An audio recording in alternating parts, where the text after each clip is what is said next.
So hey guys, welcome to another My Thoughts video. Now today's video was requested by a YouTuber named 12 Cobra Player. He asked me to do a My Thoughts video on Young Justice Season 2 Invasion, the premiere episode. Now originally I was going to do a My Thoughts video on the premiere episode, but I decided not to and hold it off because I'm going to admit this, I was one of those fans that got really bad mixed feelings from that episode and I did not like it as much as I would have liked. But then I was willing to give it a shot. I didn't want to criticize, the series just yet or the whole entire season just yet because of just one, episode. Because I really do love Young Justice. I'm a big fan of the whole entire series. I loved season 1, and when season 1 started, I just watched every single episode, and I sat on the edge of my seat when they were, on break or when they were, stopped airing, new episodes. I was on the edge of my seat every single week. I was hoping, a new episode was going to come out. I would look on the internet for information on when, they were going to continue airing new episodes for season 1. And I just kept doing that. And when I, heard they were airing again, I was really excited and I was just really happy, because I was such a big fan. And I loved the original team, Actually, I loved all the voice actors. I loved every single character's personality, and the storyline was great. I loved season 1, and when season 2, episode 1 came out, yeah, I really got mixed feelings about it. So let's start off with generally why I didn't like the first episode, but then I'm going to go off into talking about the whole entire series thus far, how season 2 is actually going. Okay, let's start off first with, season 1.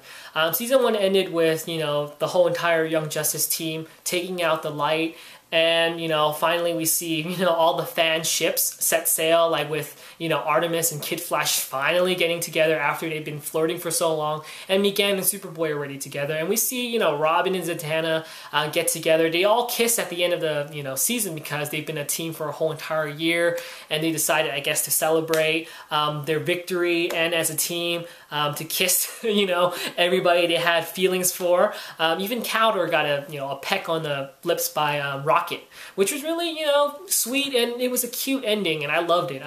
Yeah, I said cute ending, but it was still a good ending to, season 1.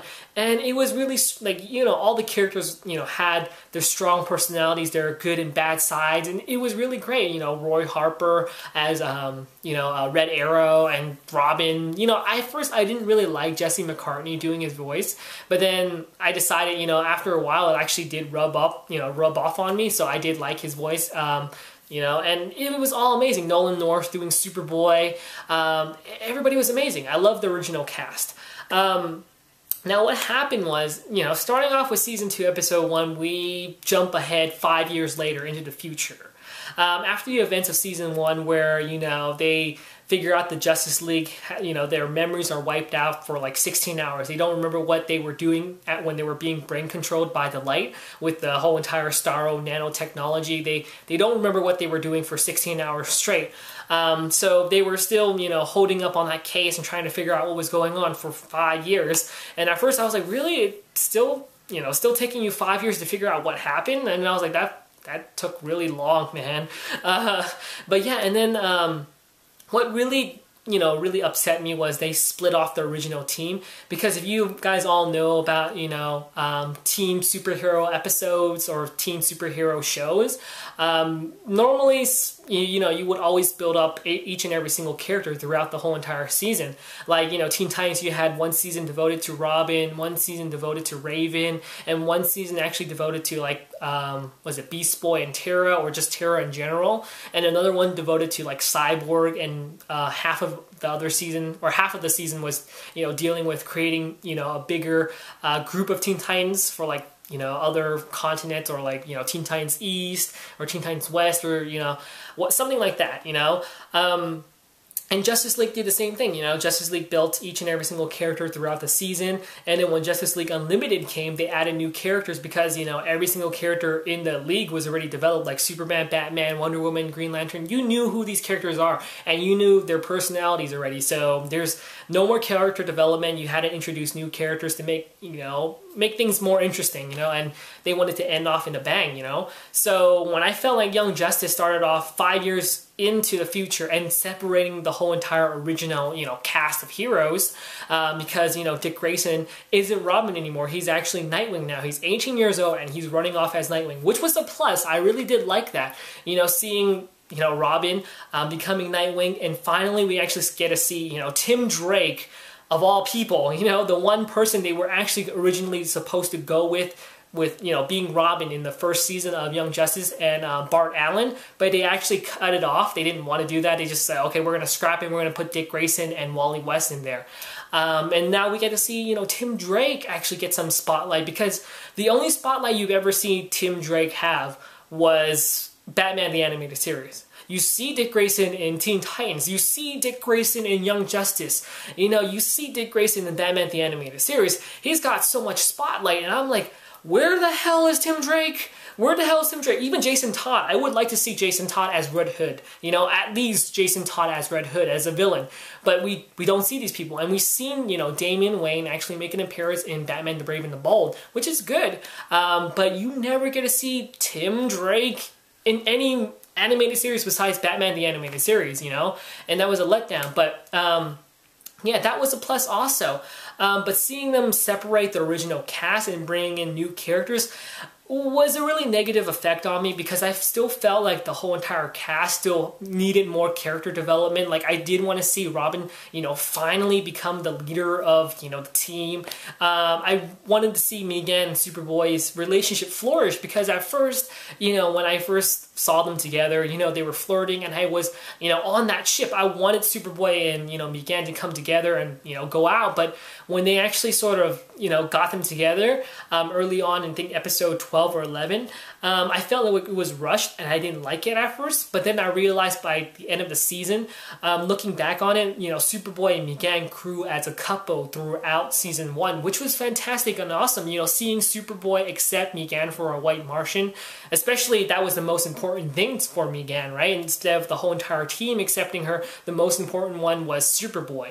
And I really liked that. You know, when Superboy said, you know, this is how I would, you know, have Superboy say, Megan, baby, I don't care what you look like. I'll still love you no matter what. And I was like, oh, kudos. Kudos to Superboy, you know? And I was, you know, really happy with their relationship. And then, you know, when 5 years later happened, they were separated apart. And I was like, what? Really? Seriously? And, you know, Megan's with Lagoon.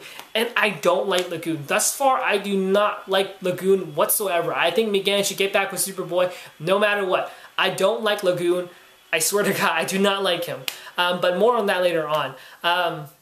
But yeah, and then, you know, we didn't know what happened to Kid Flash and Artemis, because now they're disappeared. So I was just like, what, there's so much questions, you know, what's going on? But I did like the new cast of characters like Batgirl, Wonder Girl, even my man, Jaime Reyes as Blue Beetle. I loved that. I was so happy with that. And you had Tim Drake as Robin, Lagoon. See my dismay on, you know, my voice there? I didn't like Lagoon. I still don't like him. But yeah, and, you know, we have the cast of characters grow up, and they're separated. Zatanna grew up, and it seems like, you know, Zatanna and Dick Grayson aren't together anymore, but I would have loved to see Dick Grayson and Barbara Gordon together, which would be fantastic and awesome. But the one thing was Rocket. You introduced Rocket into season 1 near the last 2 episodes, and she did nothing. There was like almost no point of her being in, you know, Young Justice. I thought she was going to be more developed in season 2, but as, you know, I see her grow up, I'm like, okay, so what was the point of, you know, adding her at the end of the team? Hopefully throughout this, you know, season she will have a bigger role, and we will see more character development for her. But we have Wasp, and we have other different types of characters in, you know, season 2. We have Beast Boy, Garfield, who actually made a cameo in season 1. Same thing with Batgirl or Barbara Gordon. She made a cameo in season 1, and I was hoping, when are we going to see Beast Boy, or when are we going to see, you know, Batgirl in season 2? And now we got them, which is really a great thing. But I was just really not for it when they separate the whole original team, because we don't know what happened to Caldor and everybody else, and I still felt like their characters were underdeveloped. Now let's give you my thoughts on the season thus far. Do I hate the season? Do I not like it? Well, to tell you the truth, I love Young Justice again. After giving it a shot, because like I said, I did not want to criticize the series just because of one episode. I was a fan, so I was willing to give it a shot. I was willing to give it more time, seeing how it would go for, the next couple episodes, and it did not disappoint. Season 2 talked and explained about Megan and Superboy's relationship. And also we got to see Adam Strange. Now at first I did not know who Adam Strange was, or I didn't even notice that was Adam Strange because I saw his costume. It looked the same as his original costume in the comic books, and I was like, he looks familiar. Now, where's his pistol? He has a rocket, the red and blue, not the red and blue, but the red and white color scheme. Who is, oh, now I remember Adam Strange, the guy who falls in love with alien women throughout the whole entire galaxy and universe. Yep, now I remember who Adam Strange is. And to have him make a reference to Alice in Wonderland when he was like, beware the jabber jabber or the Bandersnatch. I was already like, okay, you know what? Yeah, developers, you have me there. Making a reference to Alice in Wonderland, something I, hold dear to me and I really do love.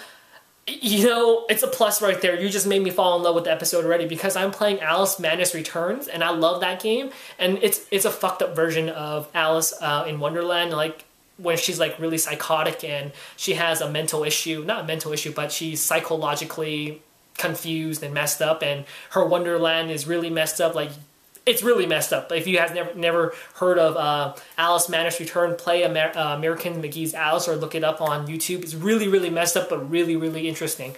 But yeah, just enough of that for now. But yeah, when they made a reference to Alice in Wonderland, I was like, okay, love this episode already. But the one thing was focusing on, Superboy explaining, Megan and his relationship with her, saying that she gave me no choice but to leave her. And I think it had to deal with her powers because she actually didn't make one of the aliens brain dead, so I was just like, oh, that's just kind of no. And Superboy reacted really negatively towards that. And then Megan and Beast Boy's relationship, because they call each other brother and sister, because in season 1 she gave him a blood transfusion because he was about to die and he needed a blood transfusion, so that's how he got his powers from Megan. And they treat each other as stepbrother and stepsister, but it's a really nice thing to do to create that kind of character development there and that relationship there. Still do not like Lagoon though, because Superboy made one of the awesomest comments ever to Lagoon. Lagoon's a jerk.